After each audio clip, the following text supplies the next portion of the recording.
بسم اللہ الرحمن الرحیم۔ اسلامی سزاؤں سے متعلق مختلف غلط فہمیاں ہیں جو ہمارے معاشرے میں اس وقت پائی جاتی ہیں۔ ان میں سے ایک غلط فہمی یہ بھی ہے کہ کہا جاتا ہے کہ ایک خاتون کی دیت ایک مرد کے مقابلے میں عادی ہے۔ یہ معلوم ہے کہ دیت اصل میں وہ فائن ہے، یہ وہ جرمانہ ہے جو کہ ایک مرڈرڈ پرسن کی فیملی کو قتل کرنے والا جو ہے وہ دیتا ہے اگر اس کو معاف کر دیا جائے، اور اسی طریقے سے کہ جو قتل عمد کے علاوہ جو ان انٹینشنل مرڈر ہے، جو قتل خطا ہے، اس کیس میں بھی یہ دیت دی جاتی ہے۔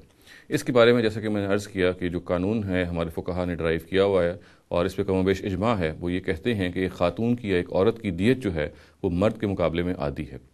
ہم جب اس پریمس کو یا اس انفرنس کو قرآن مجید کی روشنی میں اس کا جائزہ لیتے ہیں تو یہ بات بالکل واضح ہو کے سامنے آتی ہے۔ قرآن مجید یہ کہتا ہے کہ دیت کے بارے میں سوسائٹی کے کسٹم کی پیروی کی جائے گی۔ فاتباع بالمعروف کے الفاظ آتے ہیں قرآن مجید میں۔ اس کا مطلب یہ ہے کہ اس معاملے میں سوسائٹی کا جو معروف ہے، اس کا جو کسٹم ہے، اس کی جو ٹریڈیشن ہے، اس کی پیروی کی جائے گی۔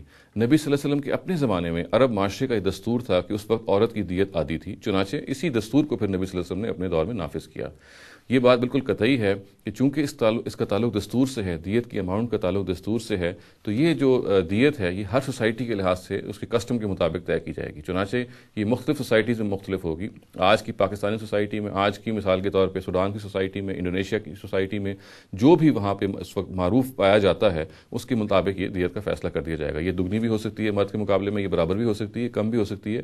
غرض جو بھی اس وقت دیت کا کسٹم اس وقت سوسائٹی میں پایا جاتا ہے اس کا نفاذ کیا جائے گا۔ اور اگر بالفرض کوئی کسٹم یا کوئی کنونشن ایگزسٹ نہیں کرتی کسی سوسائٹی میں تو ایک اسلامی حکومت، ایک پارلیمنٹ جو ہے، اس میں لوگوں کی مرضی معلوم کرنے کے لیے قانون سازی کر سکتی ہے۔ جو بنیادی بات ہے سمجھنے کی وہ یہ ہے کہ یہ بات کہنا کہ عورت کی دیت مرد کے مقابلے میں عادی ہے، یہ کسی طرح سے درست نہیں ہے۔